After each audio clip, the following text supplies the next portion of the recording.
ഇപ്പോൾ നമ്മുടെ പ്രോജക്റ്റ് വരുന്നത് ഇതാണ്. പ്രോജക്റ്റ് വരുന്നത് പറയുമ്പോൾ എന്താ ഇതാണ്. ഈ കാണത്തില്ലടാ നമ്മൾ ഈ കുഴിയിൽ നിന്ന് വെള്ളം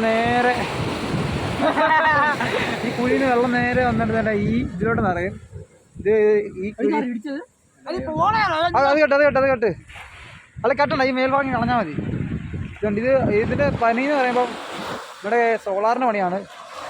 ഈ കടലിൽ നിന്നുള്ള വെള്ളം നിങ്ങൾ വ്യത്യാസം കാണിച്ചു. കടലിൽ നിന്നുള്ള വെള്ളം വന്നില്ല, അത് വന്ന് നേരെ ഈ വഴി കൂടെ വരും. ഈ വഴി കൂടെ ഇങ്ങനെ വന്നിട്ട് ഈ വഴി കൂടി ഇങ്ങനെ വന്നിട്ട് ഇതിനകത്ത് നിറയും. ഇവിടുന്ന് ഒരു അണ്ടർഗ്രൗണ്ട് ഉണ്ട്, അതുപോലെ നേരെ നമ്മുടെ ഈ കുഴിയിലേക്കാണ് ടാങ്ക്, ഈ ടണലിലേക്കാണ് വരുന്നത്. ഇതിൻ്റെ പണി ഇതിനകത്ത് വെള്ളം വരുന്ന കണ്ടിട്ട് നമ്മളിവിടുന്ന് പോകുന്നുള്ളൂ. അപ്പം അതിൻ്റെ ഏകദേശം ഇതുണ്ടോ കയറി വരും. അതിൻ്റെ ഏകദേശം പണിപ്പുരയാണ് അതിൻ്റെ ഒരു പണി കഴിഞ്ഞാൽ. ഇതാണ് നമ്മൾ ഉപയോഗിച്ചിരിക്കുന്ന ആയുധം എന്ന് പറയുന്നത്. ഇതിന് ഇത് നോക്കടാ, ചുട്ടുകൊണ്ട് ചിന്തി നോക്കടാ. ആ ഏകദേശം ചുരുക്കത്ത് നിറഞ്ഞോ. ഇനി ഇങ്ങോട്ട് നോക്കാം, പണം ആൾക്കാർ കാണണ്ടേ. ഇതാണ് നമ്മുടെ മാനേജർ, ഈ വർക്കിന്റെ കോൺട്രാക്ടർക്ക് എന്താ ഇതിനെക്കുറിച്ച് പറയാനുള്ളത്? എനിക്ക് ഇവിടെ കുഴി വേണം, കുഴി വേണ്ടതാണ്. ഞങ്ങളോട് തൊഴിലുറപ്പ് അമ്മച്ചാർ പറഞ്ഞു ഇവിടെ കുഴി വേണം, ഇവിടെ വെള്ളം പോകുന്നില്ല, തങ്ങിക്കിടക്കും. അപ്പം ഞങ്ങൾ കുഴി ഉണ്ടാക്കി. അപ്പോൾ നമ്മുടെ രണ്ടാമത്തെ ഒരു നമ്മുടെ ഇതിൻ്റെ കോൺട്രാക്ടറോട് ചോദിക്കാം. കോൺട്രാക്ടർ ഇതൊന്ന് പറയാമോ?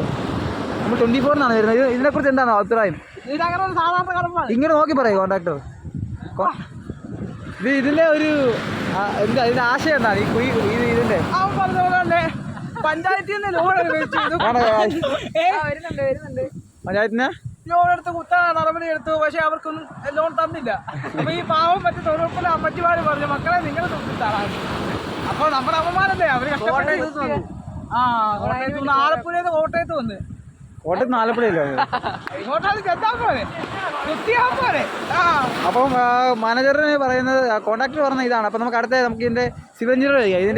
ഇതിന്റെ ഇതെന്താ സിവിൽ എഞ്ചിനീയർ, ഇതിന്റെ പ്ലാനും കാര്യങ്ങളൊക്കെ ഇതെങ്ങനെയാണ് പറയൂ. പ്ലാൻ എന്ന് പറഞ്ഞു കഴിഞ്ഞാല് ഇവിടെ ഒരു കുഴി വേണമെന്ന് നമ്മുടെ ഗാഡ്സ് എന്ന് പറഞ്ഞായിരുന്നു. അപ്പൊ അതിന്റെ ഭാഗമായിട്ട് ഇവിടെ അടിക്കൂടെ ബ്ലൂ പ്രിന്റ് അങ്ങനെ എന്തെങ്കിലും ഉണ്ടോ? ബ്ലൂ പ്രിന്റ് ഉണ്ട് ചെയ്യുന്നുണ്ട്. വേറൊരു കുഴി കുത്തുവാണെങ്കിൽ നല്ലൊരു കണ്ണീരിനോട് ഉപ്പ് വേണ്ട. അടുത്ത വലിയൊരു കുഴി കുത്താൻ ഇവിടെ ഇങ്ങനെ ഒരു ഓർഡർ ഉണ്ടല്ലേ? ഈ ഒരു ടീമിനാണ് നമ്മള് ഇവരല്ലേ ഇതിലും വലിയ കുഴി കുത്തുന്നാണ് പറയുന്നത്. കുത്തൊക്കെ പറഞ്ഞാണല്ലോ, ഞാൻ കുത്തുന്ന കുത്ത് വേറെ ആരും ഇവിടെ കുത്തത്തില്ല. അപ്പൊ നമ്മളെ ഇതിന്റെ റൂട്ട് വരുന്ന ഇതാണ്. അപ്പൊ ഇതിന്റെ ആശയം എല്ലാവർക്കും മനസ്സിലായി എന്ന് വിചാരിക്കുന്നു. അപ്പോൾ ഈ സ്ഥലം വരുന്ന ലൊക്കേഷൻ നിങ്ങൾക്ക് വിസിറ്റ് ചെയ്യാൻ ആർക്കെങ്കിലും ആഗ്രഹം ഉണ്ടെങ്കിൽ എൻ്റെ ബയോയിൽ വരിക, അല്ലെങ്കിൽ നേരെ ആലപ്പുഴ ബീച്ചിലേക്ക് വരിക. കുഴി എന്ന് പറയുമ്പോൾ ഇതാ 6 അടി ഉണ്ടല്ലോ.